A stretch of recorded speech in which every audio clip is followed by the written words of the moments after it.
outright no's, and people who are waiting to see. Some people have called those people swing voters because they may convert or go one way or the other. Among those who are most skeptical, there are many different kinds of barriers. Some object to the speed with which the vaccines were developed and are concerned about their safety.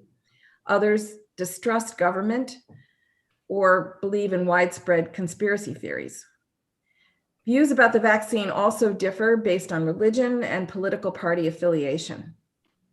And many times, the barriers are not beliefs and attitudes so much as access to sound information, access to transportation, or to convenient places for getting the vaccine. To help us sort this all out, I'm here today with two esteemed guests, Professor Maya Goldenberg and Dr. Rhea Boyd. Professor Goldenberg is a philosopher of science based at the University of Guelph in Canada. She's the author of an excellent and very timely book. It's called Vaccine Hesitancy, Public Trust, Expertise, and the War on Science. You can go to the University of Pittsburgh Press to find it, and I hope you will. As we're about to see, Dr. Goldenberg has reframed vaccine hesitancy, not so much as a war on science and not even as the consequence of poor levels of scientific literacy, but rather as a problem of public trust. The Hastings Center is particularly interested in her trust work because we've just launched a new effort to help undertake research and public engagement in work on trust that's funded by the Omen Darling Fund for Trusted and Trustworthy Scientific Innovation. And it's the Omen Darling funds that are helping to support this event, for which we are very, very grateful. My second guest is Dr. Rhea Boyd.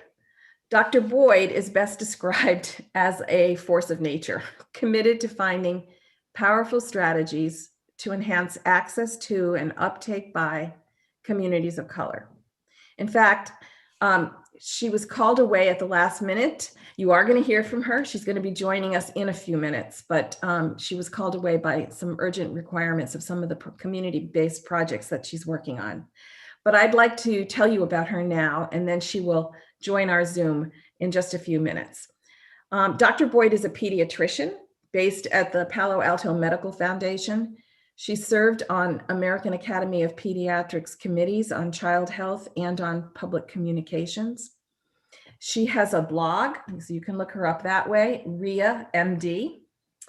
And this blog looks at the intersection between race, gender, politics, technological innovation, and health.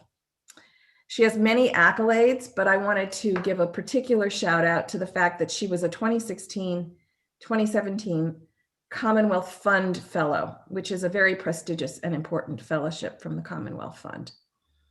Most recently, during COVID, she launched something you may have seen, and she did this well before any vaccines even had emergency use authorization, called The Conversation Between Us, For Us. It features well-known and highly respected African-American leaders answering questions and endorsing vaccination. Rhea will be with us soon. So, Dr. Goldenberg, let's start. Maya, hesitancy isn't a unitary phenomenon. I tried to indicate that in my opening remarks. So what's your perspective on the several reasons why so many people are uncertain or hesitant about getting vaccinated? Well, I characterize vaccine hesitancy in my research, which I should mention was all done before COVID. It was on pediatric vaccine hesitancy, or parents who hesitate about vaccines in industrialized countries.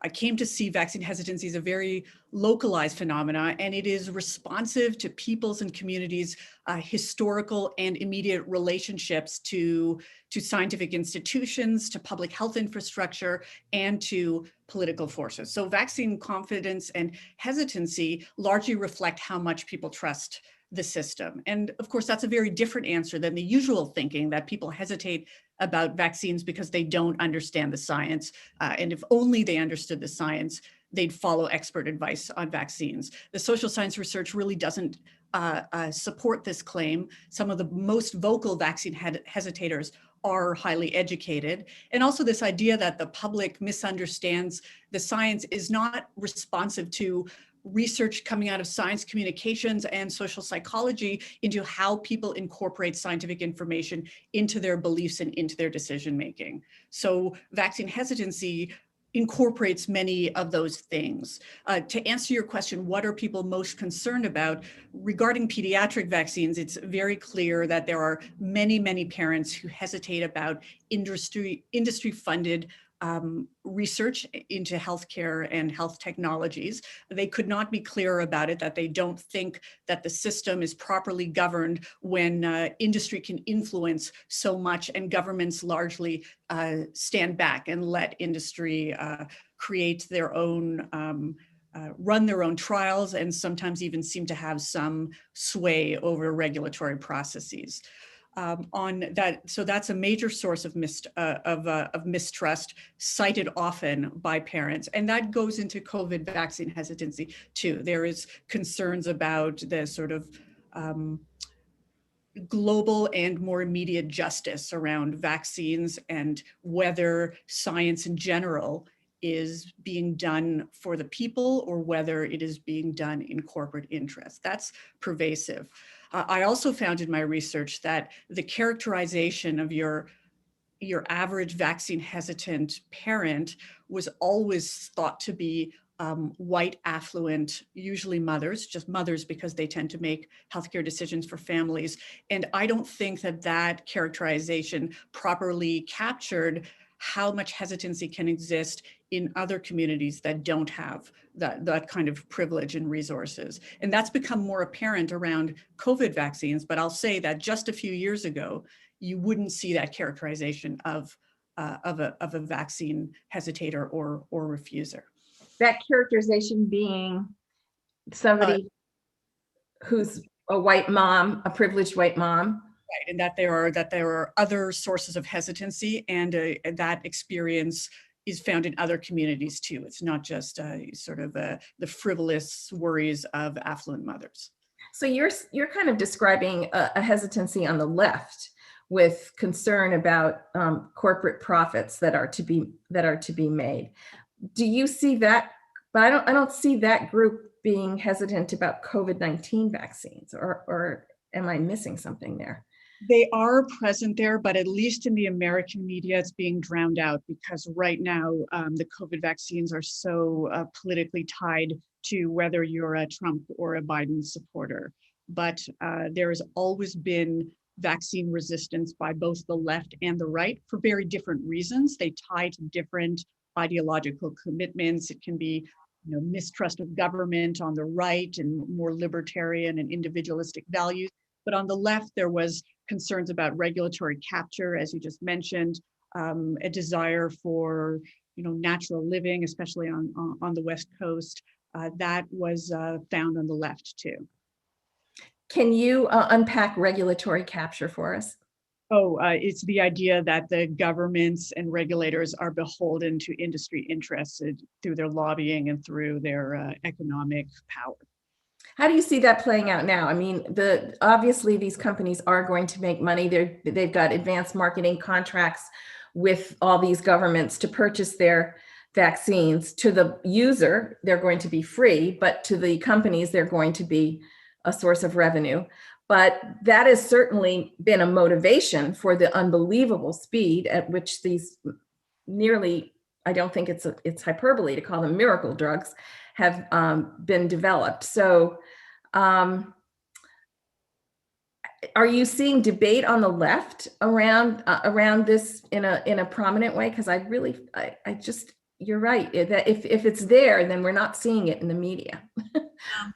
I think right now, the media is more concerned with the immediate. For example, are Americans going to get adequate coverage? But it won't take long before we turn our eyes more towards the global perspectives, and people that work in global health are certainly noticing that the patent protections around vaccines are not providing the coverage we need in the global south, and that this means that we are going to prolong this disaster of COVID for 4 years to come. There are strong calls to waive intellectual property protections. It's called the TRIPS waiver for the World Trade Organization, and the pharmaceutical companies are resisting it. Even sort of Gates foundations, they're more committed to philanthrocapitalism, so they don't want to do things like increase domestic production in countries that could actually vaccinate their population very, very well. So it's more on the global level that you're seeing these kinds of concerns.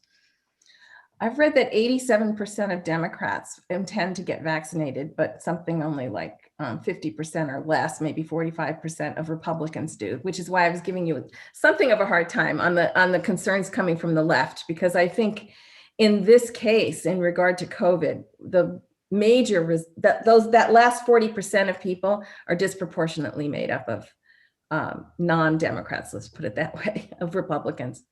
We always need to take survey research with a grain of salt. People say things when they respond to surveys that may not reflect everything that's going on. So right now, to say that you support COVID vaccines is to say that you are pro-Biden, pro-progressive, and that kind of thing. That has not always been the case around vaccines, and it may not actually follow through in terms of action. Intention and action don't often match up. So I have no evidence to tell you otherwise, but I question if it is true that all people on the left are fully resolved on vaccines and will partake in vaccination.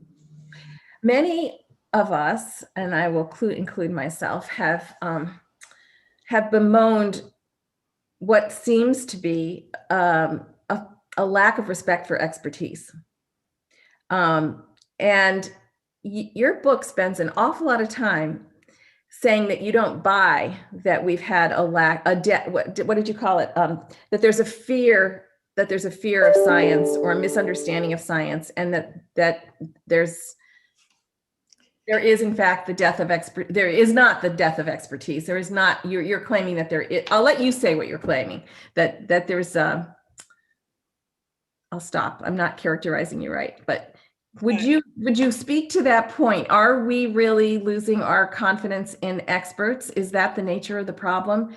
Have we, deserted scientific literacy and now just embracing popular thought about anything and not going to any authority at all? I don't think that people have given up on experts. However, the traditional experts are not trusted to the extent that they were before. So if you follow through on this metaphor of the death of expertise, which you can attribute to the political science Tom Nichols, the idea was that no one listens to experts anymore, and they think they know as much as experts do. And that part I don't think is true. When I again, going back to the research on vaccine hesitant parents, it did not look to me that people were claiming that we've got this sort of epistemic leveling where everyone knows the same thing. Instead, these, let's call them alternative epistemologies, are arising where people are looking to different experts. So there's mistrust of expert institutions for the same kind of corporate interests, regulatory capture that I said before. And because of that, those trusted experts are not as trusted as they used to be. But what we do have is a growth of alternative experts. Some of them look a little bit questionable to us. They may not have the traditional the traditional credentials that experts usually do, the MD or the PhD. But you also see a lot of trust in these alternative experts who do have traditional training.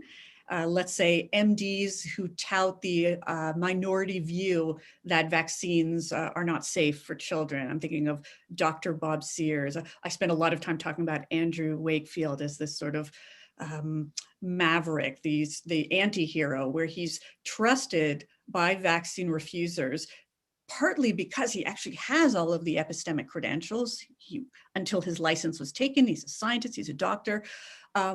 But because he's willing to bravely speak truth to power, as they see it, and go against the orthodox view, he's trusted even more. And that says something about how we characterize experts. There's a big sociology of expertise that I drew from to make this claim, but we trust experts for their epistemic capacity, that they've got some education and skill set that exceeds our own, but we also trust them in their moral capacities too. We need to think that they are honest and they have our interests at heart when they pronounce or give us advice.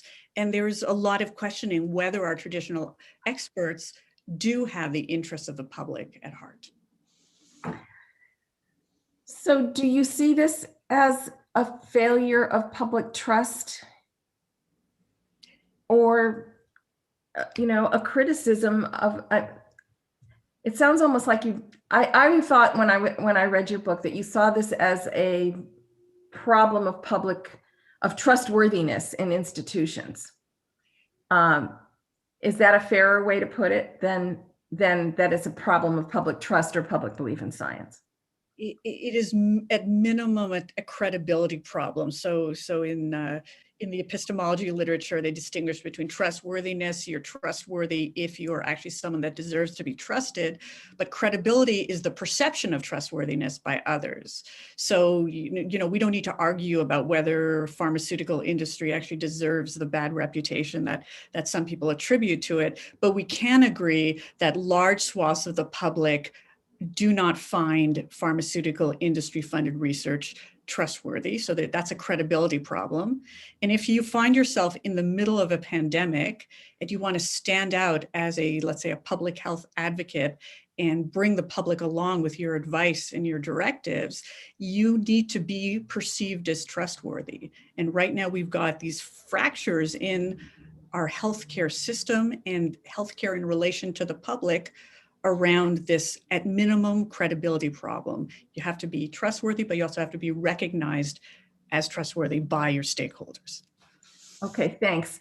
Rhea, believe it or not, my screen had you blocked. I just got a text that I was saying, wonder where Rhea is. And all along you were here, but I don't know I can't actually quite see you. So, but I've been told that you're here. Are you here?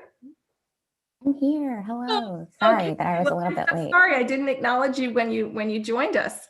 So you've heard some of this dialogue between Maya and me? I have. This is fascinating. Okay. All right. Great. Well, she and I have been talking about the role of trust in all of this. And I know that I know that many people have talked about African-American distrust of the healthcare system. And in fact, in bioethics, we've often applauded ourselves for acknowledging that there is justified distrust, a kind of awareness of systemic bias in the healthcare system and egregious failures to protect human research participants, the infamous Tuskegee study, for example. So there's been a lot of discussion in bioethics and in other forums about justified distrust among African-American community. But I know that you have a different take on that. Do you think trust is playing an important role in the extent to which African-Americans are seeking and accepting the vaccine? First, thanks again for having me. I'm sorry I was a little bit late, everyone. There are multiple vaccine events going on today. I think this is a really important question, and I have been critical publicly of the ways that Black Americans in particular, and Black folks in this country in the US, have been kind of pegged as quote unquote vaccine hesitant. I've been critical of that because if we look at vaccination rates among Black folks kind of throughout history in this country, you see that every time there is an effort to actually eliminate barriers to access vaccines, like to eliminate cost for barriers for kids to access vaccines or to eliminate barriers of health insurance to access vaccines, Black folks then become just as likely to get recommended vaccinations as any other population. And so then when we came into the pandemic and the issue of the COVID vaccines arise, we all of a sudden saw these, headlines labeling Black people in particular as vaccine hesitant, as if they, one, were kind of vaccine hesitant at baseline, and two, as if that was a reflection of their quote unquote mistrust of the healthcare system. And so my first point is to say, historically, Black folks have not been averse to vaccination as a population. When barriers again are addressed, Black folks have high rates of vaccination, Black children and Black adults. And so if we know that, then I then want us to think more critically about why we turn to kind of analytics or frameworks to explain why Black folks might have lower COVID vaccination rates, again, turning to their quote unquote mistrust. I think it truly does a disservice to Black folks who, from my vantage, instead of being only mistrustful or simply mistrustful, instead have an incredibly sophisticated critique of the US healthcare system. And that critique has made them discerning consumers of US healthcare. And so it's not simply an emotion they carry, it's a structural analysis they carry that must be addressed. And so if we want to talk about what it takes to increase COVID vaccination acceptance among specifically, Black folks in this country, then we have to talk about what it takes to actually address their structural concerns. Healthcare providers like myself and others have been working to do that. And as we do throughout, the COVID vaccines emergency use authorization, we have only seen an increase in COVID vaccination among Black populations, such that now, upwards of 80% and more of Black folks say they are interested in getting the COVID vaccine as soon as they are eligible. Just yesterday, everyone 16 and above became eligible. And that is truly a victory, right? We only need 80% of our general population to be vaccinated to reach herd immunity. So 80% of the African American community in the latest research is saying that they are supportive of vaccination? Yes, and I am there citing the Kaiser Family Foundation. I think they're a wonderful reference. They have a vaccine monitor where they do regular polling, where they actually oversample underserved groups. So they oversample Latinx and Spanish-speaking populations, and they oversample Black folks in this country so that we can better understand their feelings around vaccination and their vaccination rates. So it's not beliefs and attitudes. It sounds like it's access. You mentioned structural concerns, that we have to address structural concerns. Can you say what those concerns are that may be blocking access? Absolutely. So again, turning to Kaiser Family Foundation's research, which I have to say, I also, in full disclosure, I partner with Kaiser Family Foundation on one of our COVID vaccine information projects specifically targeted towards Black communities. But again, turning to Kaiser Family Foundation's research, what they found is that, half of folks who said that they are waiting to see, so they're not that slice of folks in that 10 to 15% who say we will definitely never get the COVID vaccine. Among the a third of Americans who said, we want to wait and see how this vaccine goes before we get it, 50% of people were concerned that they couldn't afford it.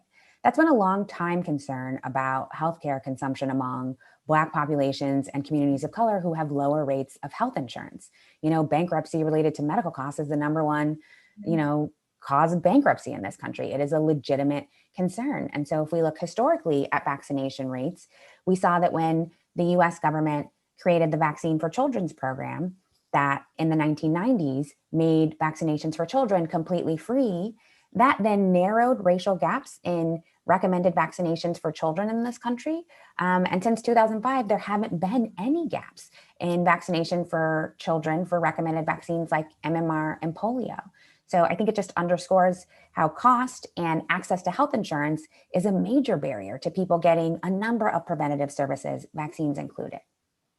What about transportation and the location of where we are distributing vaccines? What's your take on that?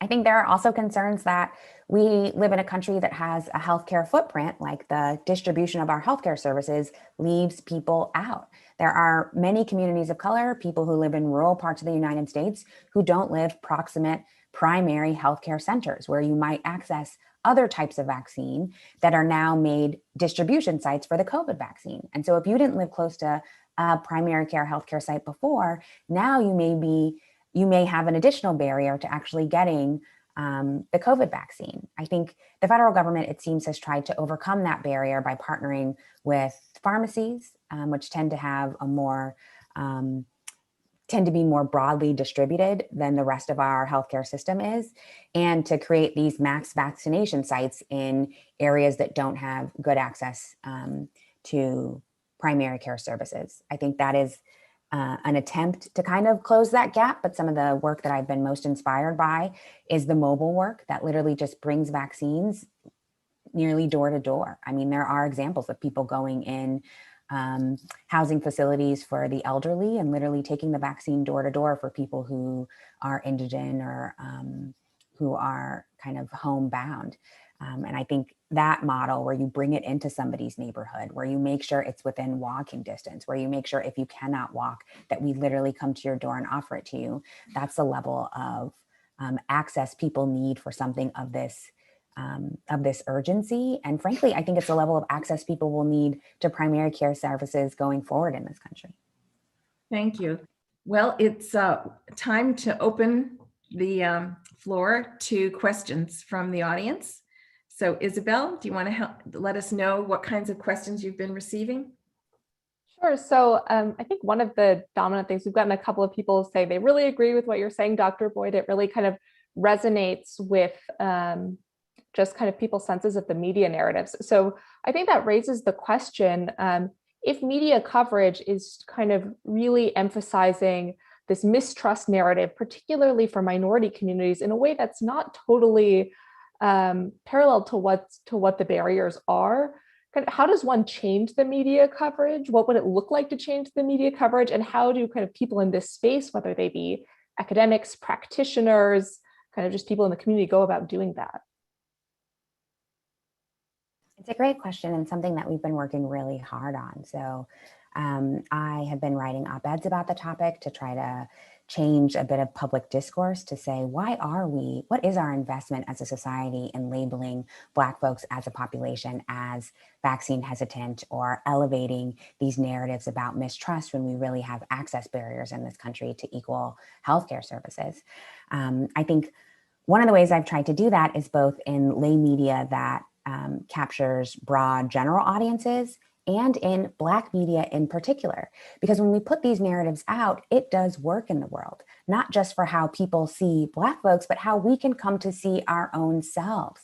And so I think it's really important that we also have internal conversations, honestly, within our own communities and our own media outlets to say, why do people always focus on trust? And what else have we been saying that folks aren't acknowledging that's really critical to us considering getting the COVID vaccine or accessing other healthcare services? I'll give one example. There's a piece I wrote in The Crisis, which is the periodical of the NAACP, specifically about trust, where I acknowledge that trust is neither necessary nor sufficient to procure any medical service in this country. It's not a ticket to healthcare. And so even if Black folks were to trust our healthcare system, that would only mean that we carry an emotion without any guarantee that that emotion means that we would be served with dignity, that we would be served with equal access, or that we would be served in the ways in which we would like to be. And so by saying that in a Black journal for the NAACP, what I'm hoping is that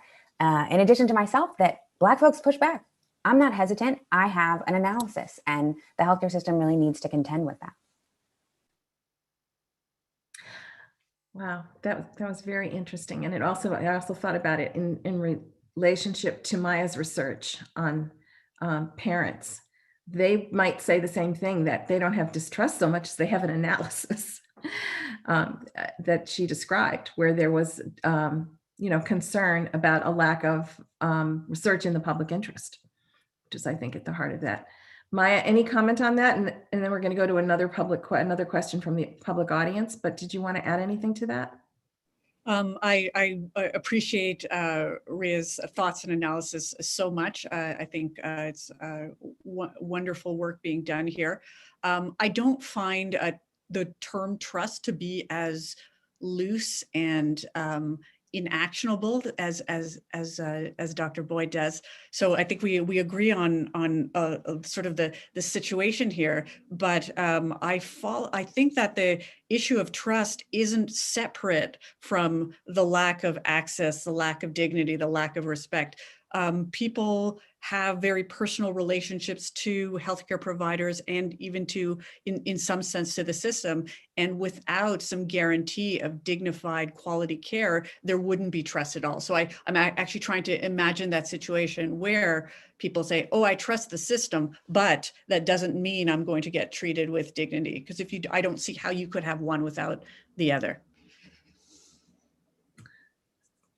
Trust may be a part of the picture, but it's not sufficient. And it calls out to me that Dr. Boyd's comments are asking us to be the system, the healthcare system and the scientific enterprise to be trustworthy, and to focus on that as much as to focus on some attribute of the Black community. So very interesting the way these things fit together. Okay, Isabel, do we have another question from the audience? Yeah, so one other theme I'm seeing kind of come up several times is concerns about how we should think about side effects, especially rare side effects, and how we should help those around us think about side effects. So one person's writing in from kind of a rural area and saying that actually what a lot of people are seeing that's scary is you see someone get the vaccine and they get a bit sick from that.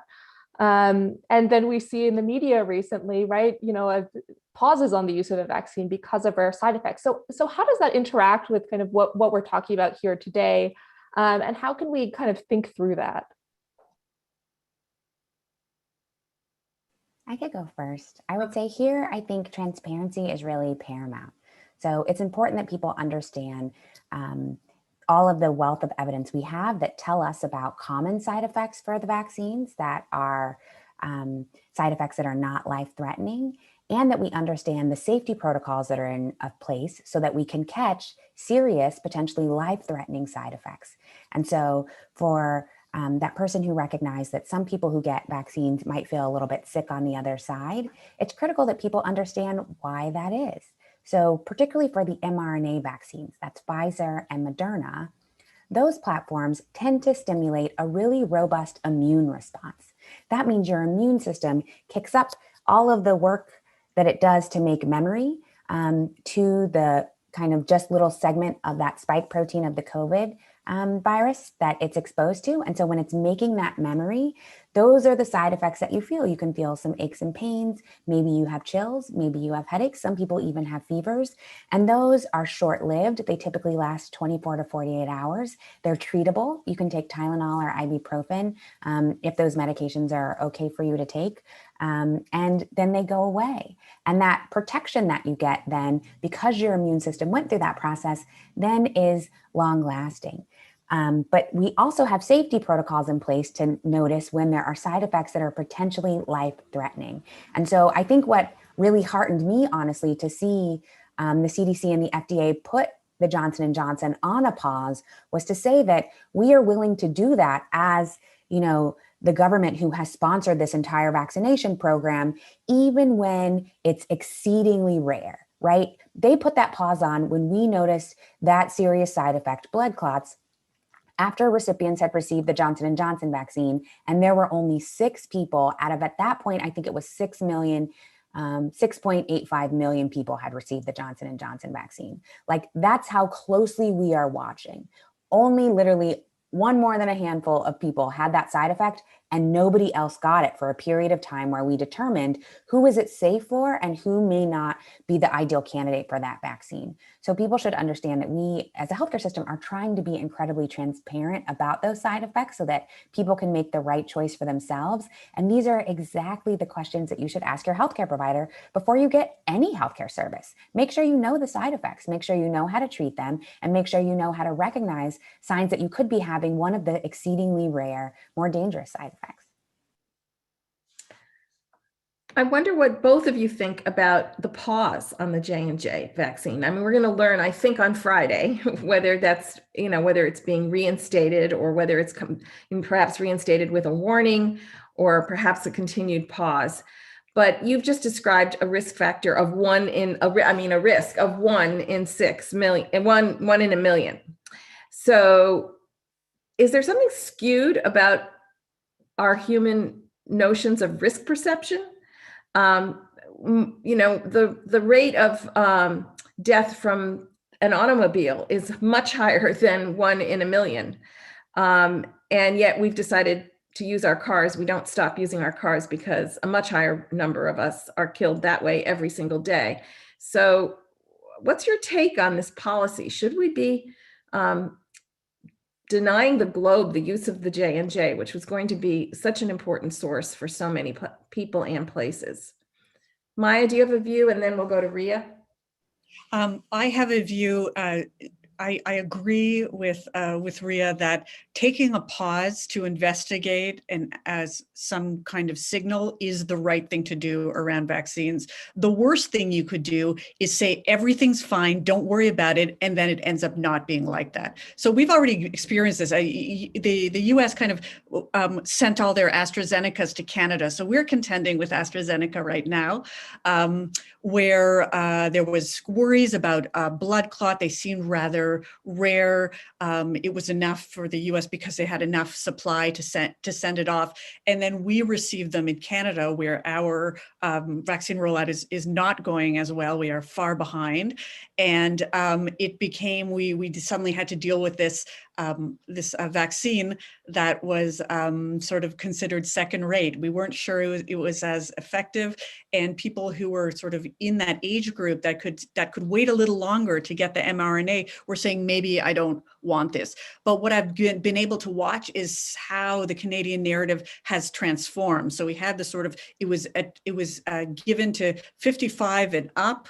mRNA was for 60 and up. The 55-year-olds were largely saying, I think I'll just wait. The mRNA is better now. Meanwhile, there was more investigation being done, and we unpaused it and opened it up to a younger cohort. So now 40 and up, as of today, can access this vaccine. And the 40-year-olds are showing up because we didn't have that sort of maybe this one, maybe other one. So it shows that a pause doesn't need to completely damage things. It can certainly slow it down, as it did. So this might happen with Janssen too, but it doesn't mean that investigating, bringing it back is going to ruin the entire thing. And I hope they do that investigation and are very transparent about it, because people can deal with uncertainty and they can understand that new information will change perception, will change a regulatory approval of a vaccine. I agree with everything Maya said, and I would only add to what you had opened with, Mildred, is that while it looks like 1 in a million, when you look at 6 out of, upwards of 6 million, actually the folks who had those side effects were a very specific slice of that population. All 6 folks were women, and they were relatively young. They were between the ages, I believe, of 18 and 38 or 48. So they're women of childbearing age. And so that can become concerning, and that kind of narrows the risk then for women who are considering Johnson & Johnson to closer to around like 1 in 100,000 is what I've been hearing. And so we do as a public have to become really discerning, and I think people are about risk benefit analyses. And so right now, I feel like the messaging that's really helpful from other healthcare providers is to help people determine the risk benefit for themselves. So if you are a man who are well outside that age range, we haven't seen, a red flag signal that you may be at risk for those same side effects. So I think part of the pause is to help us know who should we say, you should actually think twice about whether this is the right platform for you, and who should we say, actually, we haven't seen any concerns that somebody of your age group or, who takes the medicines that you take has any risk factor if you receive this vaccine. So hopefully we'll be able to really just tailor who we recommend it for as a result of the pause. Yes, I completely agree. For the record, I completely agree with that. I was playing devil's advocate in a way because I have heard people, make the claim that I voiced. I wanted to give it some space so you could react to it. But I think some of the rationale for waiting was to see that that there were additional people they could watch over another period of time, about 14 more days, who had already been vaccinated, to see what was going, get more cases, to be able to see what these patterns really are. Okay. Isabel, do we have another question from the group? Sure. So one question that keeps coming up several times is people are interested in how we think about social media here. So it feels like vaccination is kind of the case in point where we see kind of mis and disinformation being spread around social media. And just several people have asked in the chat, like, what do we do about that? It seems that people feel a little discouraged about that kind of rampant spread and the feeling of helplessness that we can't really do anything about it. I'd like to say first that sometimes people want to think about social media as the cause of all these problems around vaccines, but social media is really just a platform for amplifying these concerns and sometimes misinformation and, of course, disinformation too. That's active efforts to provide wrong information. So when I think about why it is, sorry, let me say this differently. We should be asking why people go to social media at all to get information, because presumably people know that this is not a place for reliable information. Why is it that the CDC website doesn't answer everyone's informational needs and they feel this need to look further? It suggests that we've got a more complicated situation here, and the expert sources are just not providing what people are looking for. So we need to pay attention more to what people are looking for. It might be the nuanced accounts of, let's say, who's getting blood clots and who isn't. It might be other factors that are contributing to community or personal concerns around vaccines. But social media is amplifying the situation, making it worse, but that's not where it's rooted. It's rooted in people looking for alternative sources, and that's where they're finding it. What other reasons might people have to do that? I mean, isn't there also a sense of being left behind that and looking for camaraderie and a sense of identity with others who may feel that the economy has left them behind? I don't know what the situation is in Canada, but I think that there's a growing sense in poor rural America that the economy has left them behind, and that in some important ways the country has left them behind. And there's a sense of turning perhaps to other people who also feel that sense of vulnerability, which is fueling attraction to social media, where people can share their, I don't know what the right word is for that, but share their concerns and find camaraderie and identity. I think that's correct. That certainly was happening before COVID around vaccine hesitancy within mommy groups and parenting forums, where you come for the camaraderie and you leave with far more radicalized views than you started with. And it doesn't need to be about vaccines. So people find communities, they find people who are like-minded, and they might end up with more intense views about, let's say, vaccine refusal than they came with. So that's a feature. We call it an echo chamber now. It's a feature of online media landscapes. I would only add that while certain people might be looking for alternative sources of information, we also see clear evidence that certain people are being targeted. And that was one of our concerns with Black folks. I mean, we saw people posting about misinformation about the COVID vaccines before they were even out on social media sites that are geared towards social justice issues, that were talking about prominent cases of police violence, places that attracted large, predominantly Black online audiences, and then just sowing these seeds of doubt about vaccines for which there wasn't widespread information yet, for which the CDC had not released the full, and the FDA had not released the clinical trial data. And so when we see that, I also want to take to task the social media platforms who don't do the work that it takes to tamp down those more predatory sources of disinformation, the type of information that is intentionally seeking to mislead people about the COVID vaccines. And I honestly think when we call then Black folks just mistrustful, we can in some ways then be dismissive of the ways that people are actually being targeted with disinformation that makes it harder for them to suss out fact from fiction. And so it's why there have been intentional campaigns like the one that I'm a part of to actually go online, be a part of social media platforms, and give people a healthy rabbit hole you can go down about the COVID vaccines with information that is vetted, that is given not by experts that you can trust, but that is backed up by evidence that you can analyze in your own right. I think holding these social media platforms to account, I think is really critical for us, not just for the vaccines, but for political misinformation, for all of the forms of misinformation that have now found home on those sites. I think it's critical for them to be doing more. Rhea, my view is that these have become what journalism used to be and aspires to be, which is platforms for information. And therefore, we used to have journalism ethics, which and protocols where you didn't publish things until you did the research to be sure that they were trustworthy.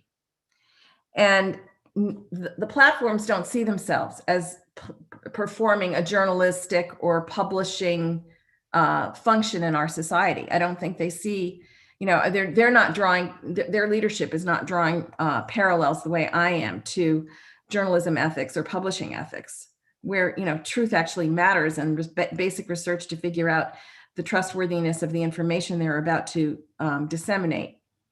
So they're not congenial to that necessarily, although they have been, the major companies have been building their own methods for trying to take down inaccurate information.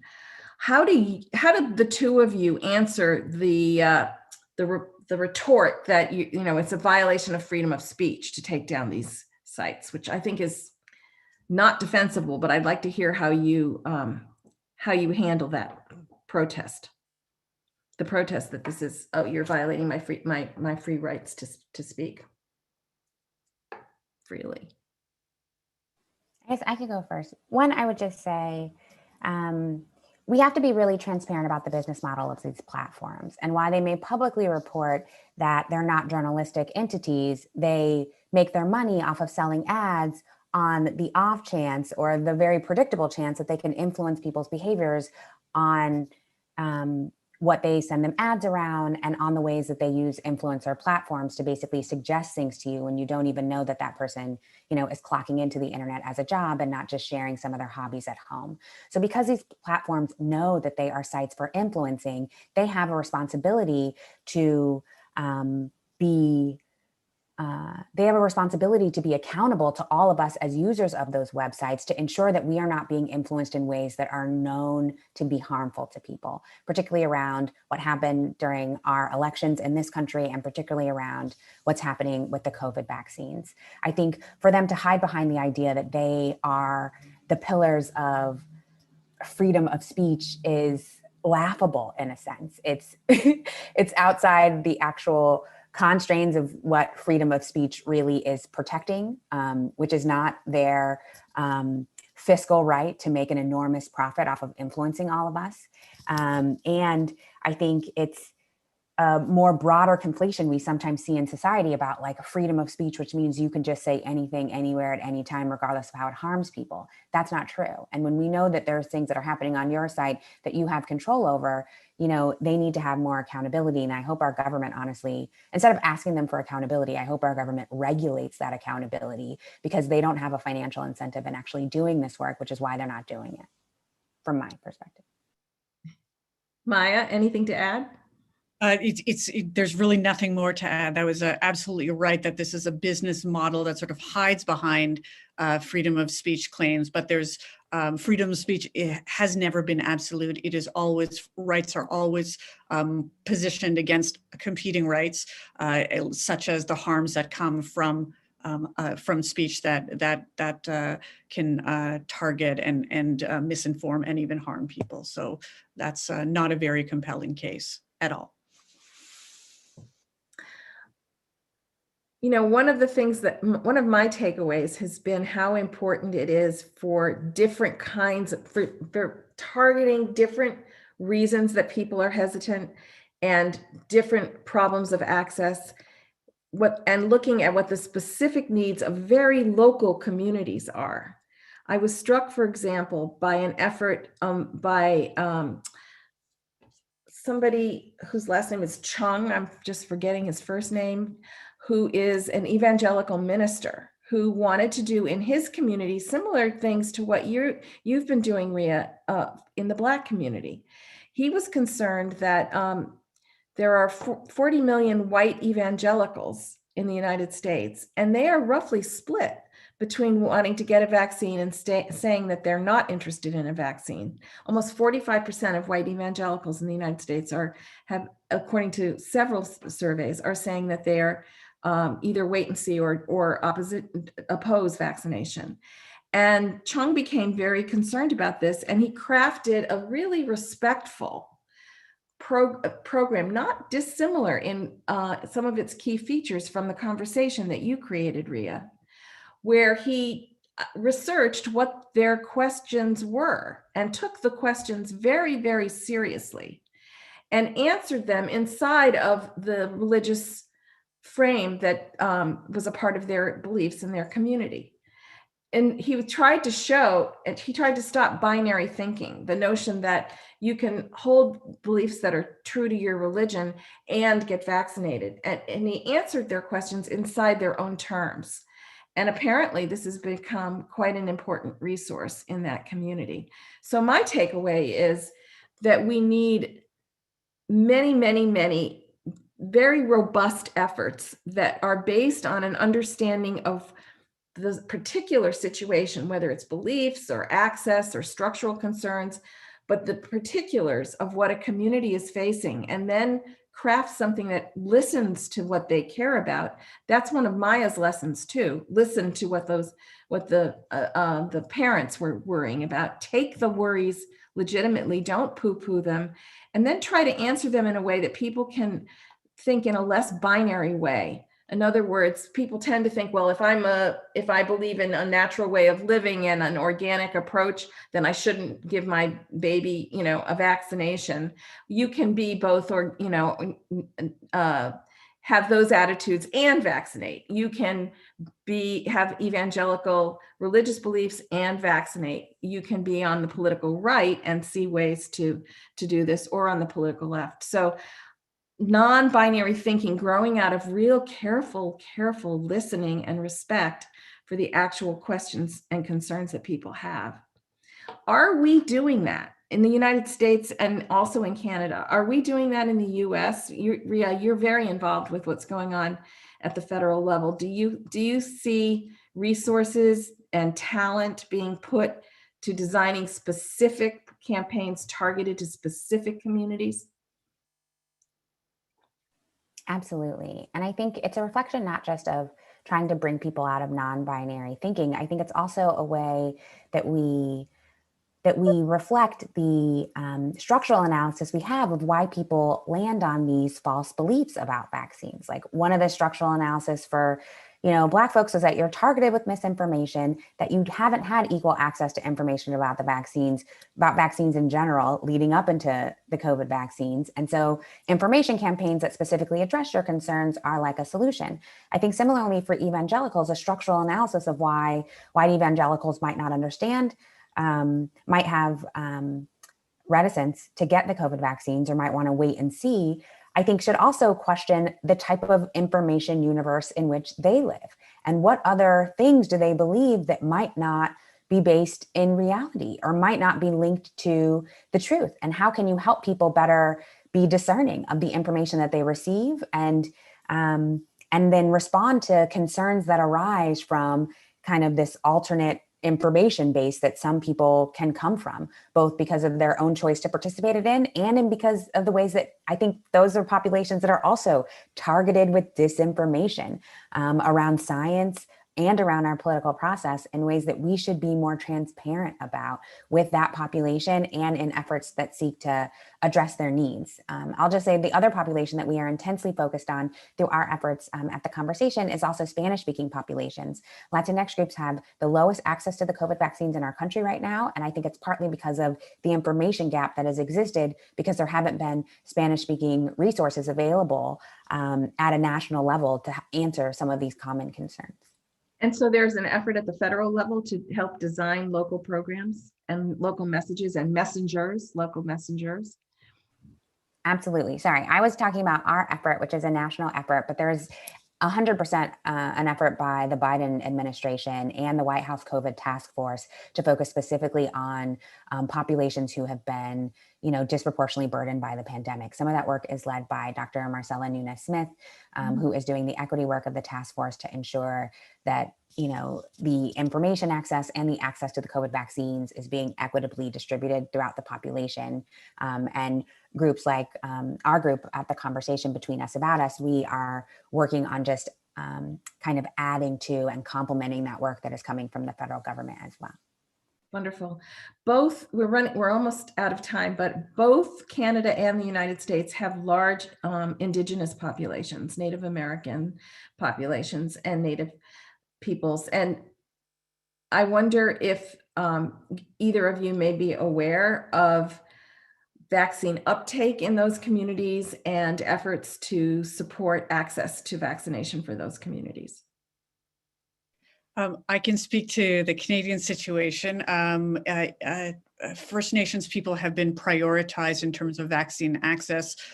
So right now, 18 and up, anyone who identifies as Indigenous in Canada can access the vaccine, and that age bracket has not been hit by the rest of the population. And where it's gone well is when local health authorities partner with Indigenous leaders and communities, and they can actually bring services by the people to the people. That's where it goes well. There's a lot of reluctance around healthcare for First Nations Canadians. So we've heard of its successes in the province of Alberta, where they've set up some vaccine clinics that are run by First Nations people, and they can bring in ceremony and practices. And importantly, they've got their local ambassadors, the people that can speak about vaccines, and they are trusted sources because they are part of these communities, and they are trusted because they share their values and their histories. Thank you. It is 2:00. I think the Zoom might disappear us, but I'm going to try for a last question, which is what last message you would like to send. Especially, there are many healthcare providers, I think, in this audience as well. And so if there's anything that health systems can do, leave us with a parting thought. Maya, and then Rhea. To the healthcare providers, it has been such a difficult year, and this is people are stretched beyond capacity. Now isn't the time to get frustrated, though. People, if you encounter people, this is true for anyone, if you encounter people that are more hesitant about vaccines, this is the time to speak patiently and openly and be responsive to questions and concerns rather than get frustrated. And certainly don't throw facts at people. That gets people's backs up. Rhea? And I would say if you have questions about the COVID vaccines and you want to learn more, you can visit our website, The Conversation Between Us About Us. It's at www.betweenusaboutus.org. That website was created by Black healthcare workers for Black populations. We will have a Spanish-speaking platform that will launch in May. So tune back if you want to hear from Latinx providers speaking to Latinx communities about the COVID vaccines. All of our videos are free to download and free to use. So if you also want to post them to your social media or your own website, take them, they are yours.